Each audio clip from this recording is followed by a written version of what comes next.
Well, it's Friday, and it was cold this morning. Me and Meg came out. Say hi, Meg. We came out to try to put a notch in our doe season. So it's the day after Thanksgiving, the 26th or 27th. I don't even know. I'm still not awake. 28th. And we had a deer walk in, first light, got a shot, put it down. So we got quite a drag to do, and I got Black Friday shopping to do with my girls. So we're gonna make quick work of this, but it was a great morning. We finally got one. Woohoo!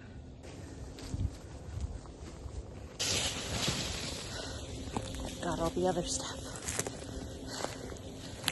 And here we go.